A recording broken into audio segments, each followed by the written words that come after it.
कधीच नाही चुकणार तुमचे फेवरेट टीव्ही शोज झी5 सोबत, तेही एकदम फ्री। तुम्ही शांत व्हा, बसा इकडे। या या बसा इकडे। हं? शांत व्हा तुम्ही अजिबात बोलू नका। तुम्ही काही बोलू नका, यांच्याशी मी बोलते। अगं काय बोलणार आहेस तू? हा, यांची बोलायची पद्धत बघितलीस का? काय ती भाषा, ती पण तुझ्यासाठी। अगं या घरची लक्ष्मी आहेस तू, आणि विकली म्हणे। आमची मुलगी आम्हाला जड नाहीये। नाही नव, मग घेऊन जा की तिला घरला आणि ठेवा आयुष्यभर तिकडच। अक्षरा, अगं ह्या माणसांबरोबर कशी राहणार आहेस तू?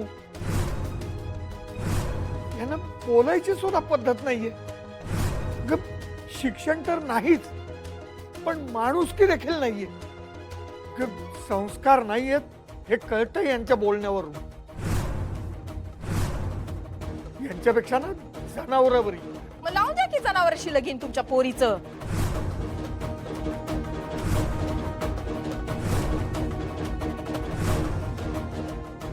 आता तुम्ही तोंड बंद ठेवा। ए थेरड्या, आमच्याच घरात येऊन मला तोंड बंद करायला लावतोस? ही ना अशी उलट्या हाताची दुर्गे।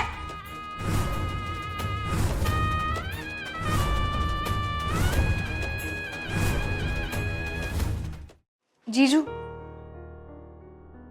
ही ती पत्र आहेत।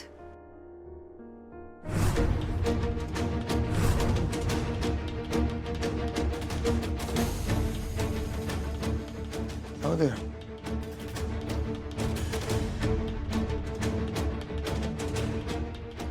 प्रिय अक्ष, प्रिय अक्ष, वेगळ्या कोणाचं आहे वाटतं? हो, म्हणजे ताईला तो लाडाने अक्ष म्हणतो। हां हां, माझा पदवीदान समारंभ झाला, तू असायला हवी होतीस। इकडे सगळं वेगळं असतं, आपल्यासारखं नाही, पण मला हे आवडतंय। इकडचं आयुष्य एकटेपणाचं आहे, पण स्वच्छ आणि मोकळं आहे। खुलं वातावरण आहे, बंधनं नाहीत, सगळं टेक्नॉलॉजीवर आहे, मनुष्यबळ कमी, मजा आहे। खरं तर इकडे मी रमलो आहे। आपली मैत्री झाली नसतीच तर बरं झालं असतं, मी पूर्णपणे इकडचा झालो असतो। आता तर आई बाबा पण शिफ्ट झाले, बहिणीचं लग्न पण इकडेच झालं। एक शेवटचा धागा तुझ्या मैत्रीचा, बाकी सगळं इकडचं झालं। मला इकडचं आयुष्य जास्त आवडतं, पण तूही तितकीच आवडतेस। तू फक्त सांग, मी सगळी व्यवस्था करतो। शिक्षणाला इकडे महत्त्व आहे, तुला इकडे पण नोकरी मिळू शकते, आणि मी आहेच। सगळं इकडं आहे, तिकडं अशिक्षितपणा आहे। तुझं शिक्षणाचं व्रत इकडेही पूर्ण करू शकतेस, आणि ते त्या लोकांसाठी ज्यांना त्याचं मोल आहे। प्लीज ये इकडे तू।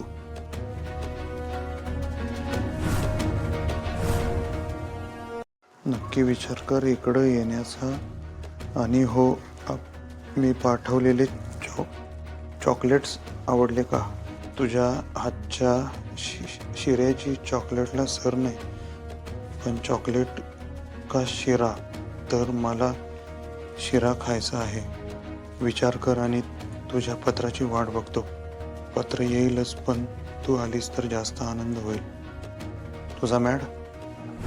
हो, म्हणजे तो मॅडच होता ना ताईसाठी। नाही, ते मदनचा शॉर्ट फॉर्म असणार हो, मॅड असं असतं। हो, तेही आहेच, पण ताईसाठी तो मॅड आहेच ना। त्यांच्यासाठी दुनिया मॅड असेल हो, पण त्यासनी काय वाटते ते बघायला पाहिजे ना आपण। जीजू, तुम्हाला पत्र वाचून काहीच वाटलं नाही का? नाही वाटलं की काय, तो बोलून घेत होता मास्तरीन बसनी तिकडं। मग मास्तरीन बघा तिकडे गेल्या नाही, त्याच्यातच आलं सगळं। खरं आहे की ताई तिथे गेली नाही, पण तो इथे आलाय ना, फक्त ताईसाठी।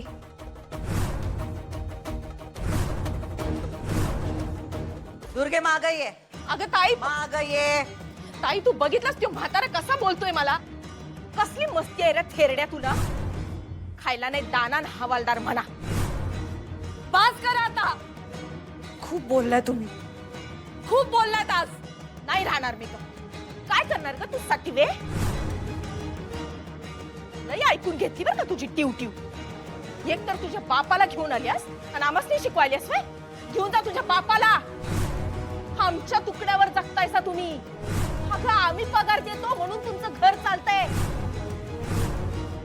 आणि आमच्यावरच कसली गुरगुर करताय रे तुम्ही?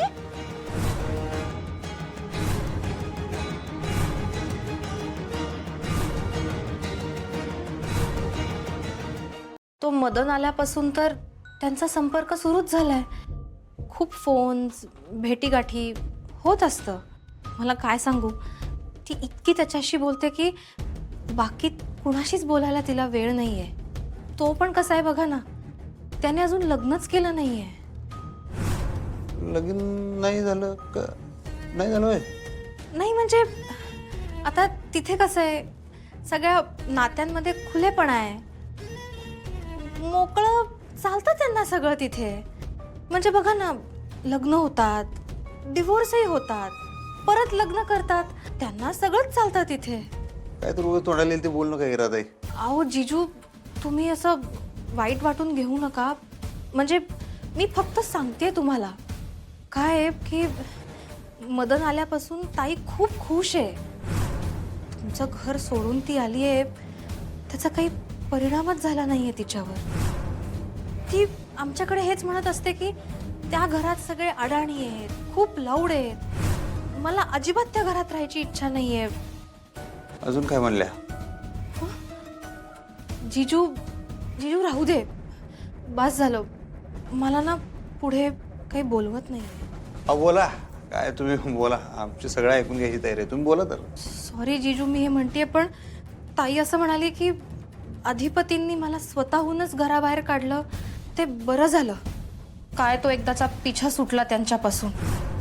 ती म्हणत होती की अशिक्षित लोकांच्या घरी राहून तिला खूप गुदमरल्यासारखं होत होतं आणि आता माहेरी आली आहे तर तिला मोकळं वाटतंय. ताई असं म्हणत होती की ते घर म्हणजे जेल असल्यासारखं होतं आणि भुवनेश्वरी मॅडम त्या घरच्या जेलर.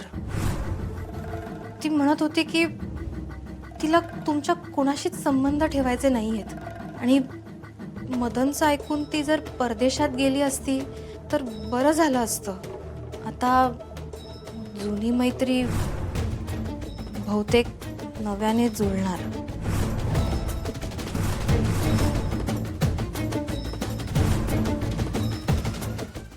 झी5 ॲप डाउनलोड करा आणि पहा सर्व एपिसोड्स एकदम फ्री.